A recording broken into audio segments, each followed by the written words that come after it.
he wants a virgin wife, but he is not a virgin himself. And nobody in that room thought that was strange. Let's talk about why, because actually there are quite a few young women in particular who are choosing to abstain until marriage in our community. And I do get emails and questions from them about how to approach this kind of thing. Because we live in a world where, of course, a woman's value is often determined by external systems of power like culture, family, and religion. And men more generally, particularly the more misogynistic men, is defined by whether or not she is a virgin. And it's called often a double standard, but if you are religious and from a religious background, it is not actually a gendered command.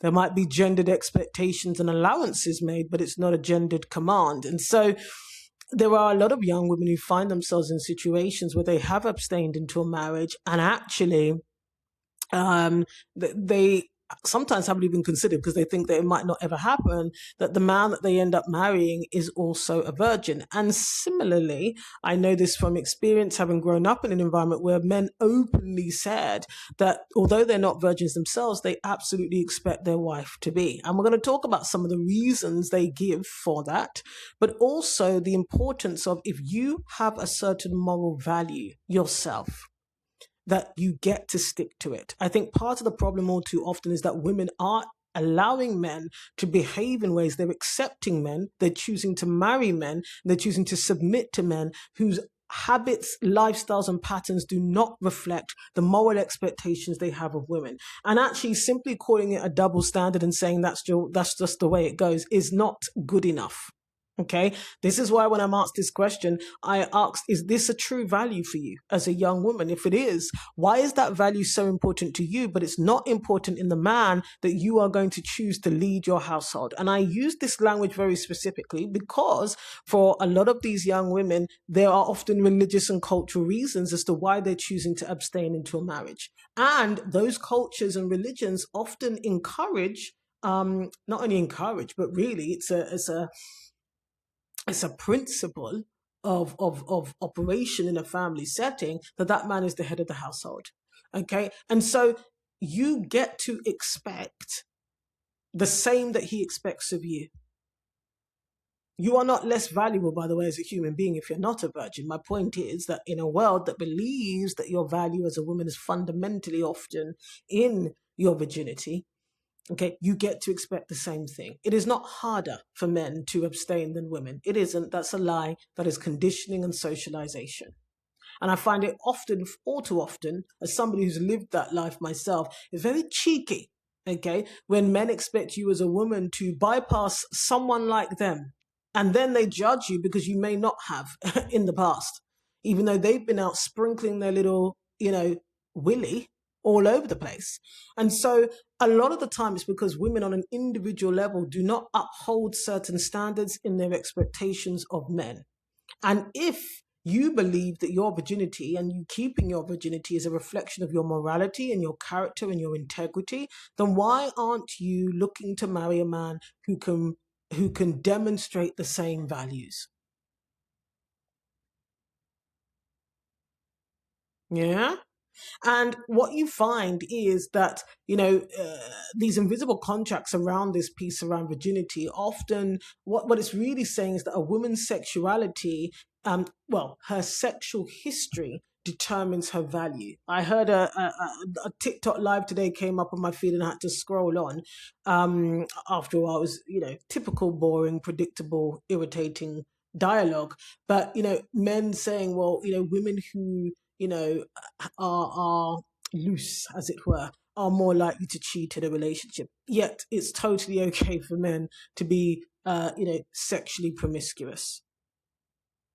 So when it comes to women, your sexual activity, your history, your choices around sex determine often your value in the eyes of external systems of power.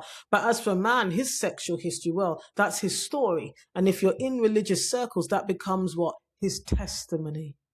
You see, that's very interesting.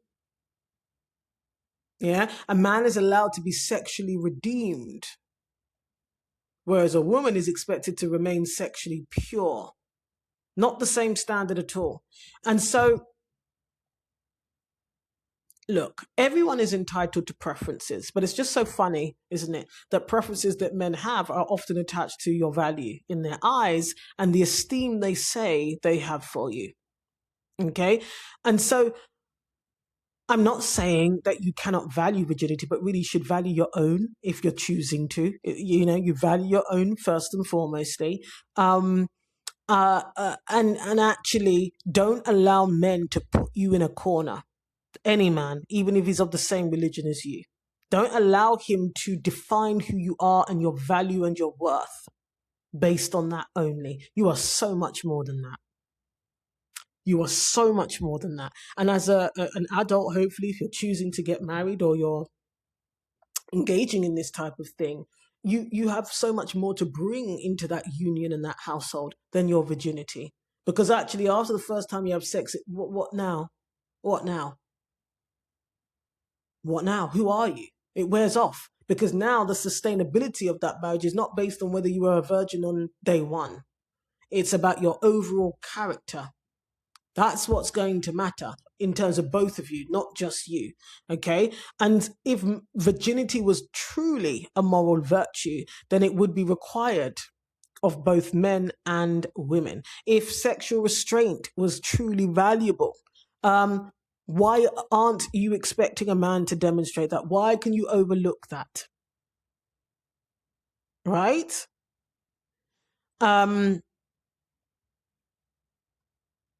The other thing I find really, really interesting is, you know, when you hear sometimes some of these religious men talking and you really listen, you know, they believe that there is forgiveness, there is atonement that they can make for the fact that they did not abstain from sex before marriage, and yet they hold women to this high standard. So even when it comes to the application of forgiveness and the way God can redeem you if you've had sex before marriage, apparently it's worth so much more.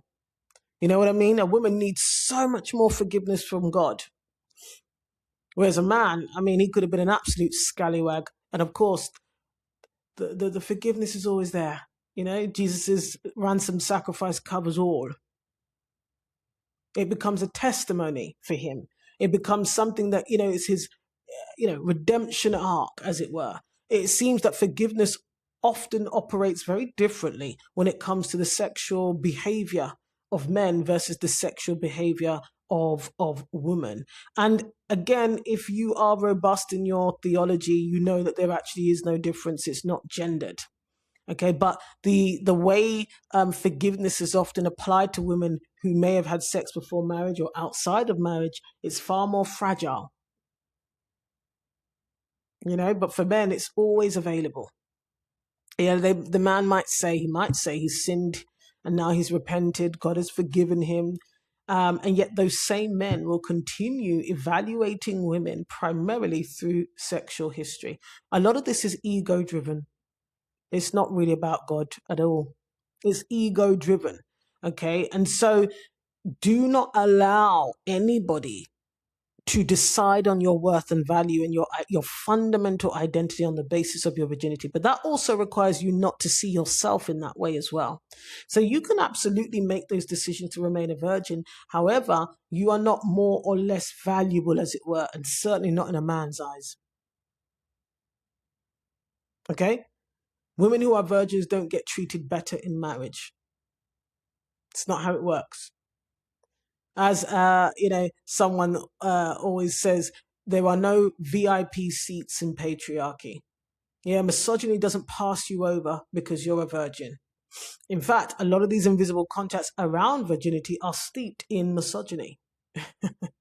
All right, and so it's very important that you see, like I said, we should be getting far stricter. Part of the issue is that these men can do what they like, and then when they're ready to settle down, they can ask the demand, request, look for a virgin wife, and make her feel as if she's lucky to be chosen. She's the lucky one.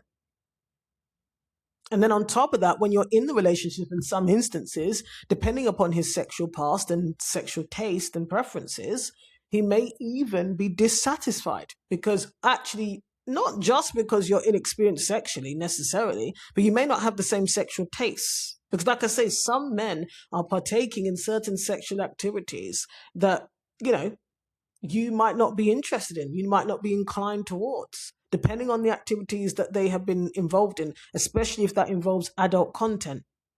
A lot of adult content, what it does is it escalates desire, and you could call it curiosity. And so depending upon the extent of his premarital sexual behavior, there may be certain tastes that he now has that you don't care to engage with. This is why, actually, for many reasons, it is important to think about compatibility in this regard. And it's not only solely down to whether or not either of you had sex before or outside of marriage. My point is, dig deeper on that, because, a lot of the time, because these conversations are deemed to be taboo, there's an assumption that it's all going to be, romantic, consensual, and there's going to be, petals and candles. I know that sounds silly, but some women have that fantasy. And then, of course, with the added expectation in culture and religion that you are sexually available, sexually useful, and that you perform to meet his needs, that also arises as well. You're really not a different person on the morning of your wedding versus the morning after, so to speak, right? Just because intercourse or penetrative intercourse has or has not happened, that doesn't mean you're fundamentally different. This is why it's important that we have these practical conversations about this, because it can help you figure out, you can choose to relocate self-authority in yourself about what you want. Ask the questions, have the conversation, especially with a man who is not a virgin. If you are,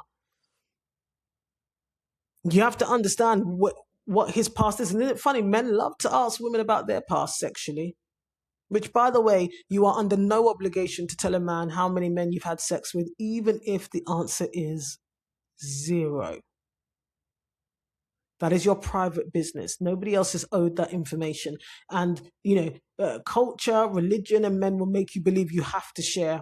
No, you do not. You do not have to share any of that information. Often the course of wisdom is not to. Yeah? The course of wisdom often is to keep your business private. Stay private with it. Because a lot of the time men are immature and they are using that information to decide how they're going to see you and how they're going to treat you. And the truth of the matter is, not every woman has the gumption, not every woman is rooted in herself, so that regardless of what that man says to her, she carries on her way, right? And she rejects any kind of assessment of her value and identity purely on the basis of her sexual behavior and past. And like I say, don't get bamboozled, because there will be men who feign awe and admiration that you are still a virgin. That doesn't mean they're going to treat you in the way you might think they would treat you, in the room, in the bedroom, or outside. Nothing will save you from just the everyday happenings and goings on between men and women.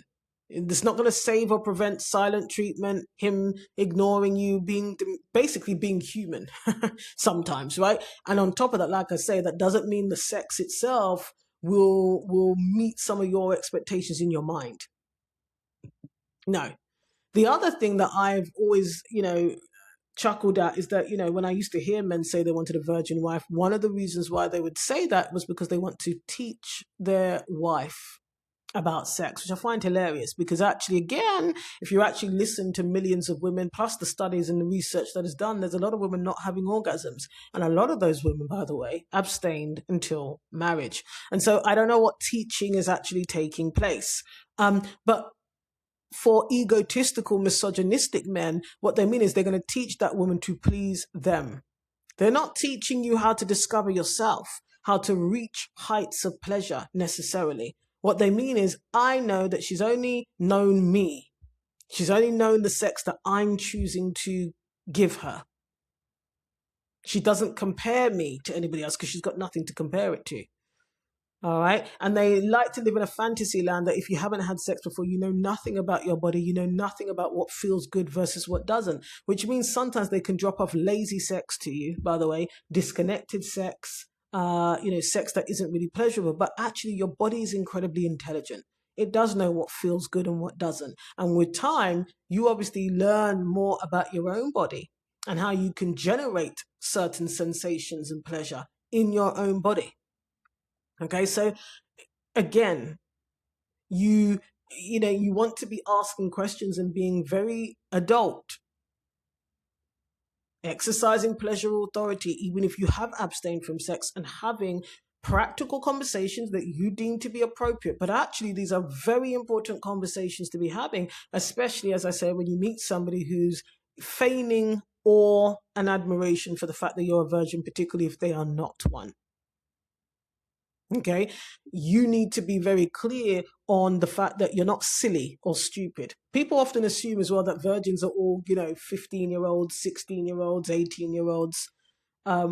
No, there are women of all ages who may have abstained or may be inexperienced or whatever the case might be. That can happen at any age. It's not anything to even be embarrassed or self-conscious about even.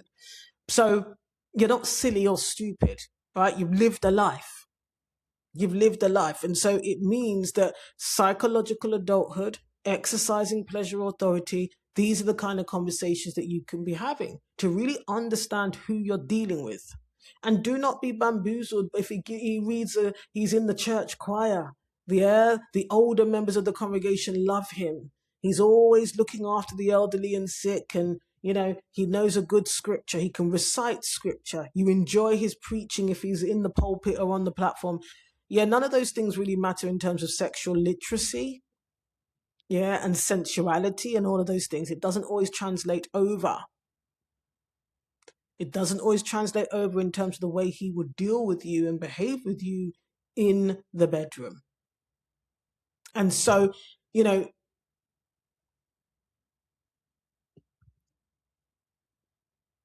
need to be asking yourself whether he has lived up to the standard that he is expecting from you. The same way he's evaluating you is the same way you can evaluate him. And that does mean in certain instances, maybe this isn't the one. Okay, I have no idea. Well, I know why women may choose to abstain, and that's perfectly fine when it's your decision. But my point is, then just going through life and not expecting a man to demonstrate any semblance of that same kind of self-discipline and principle, that's interesting in terms of who you're actually going to end up with. Yeah. Who you're actually going to end up with. Now, I'm not saying that having a certain ethic, if you've chosen that, is not important. What I am saying is it should apply symmetrically. Because often the asymmetry that occurs at this stage and that you allow at this stage will also show itself in other areas of that relationship. So the same way he expects certain behaviors of you but not of himself, and has given himself a pardon for, that will happen in other areas of that relationship. You will be expected to behave in certain ways and demonstrate certain qualities, and he will give himself a pass for not doing those things. For not doing those things. And so these are the types of conversations I would encourage you to have.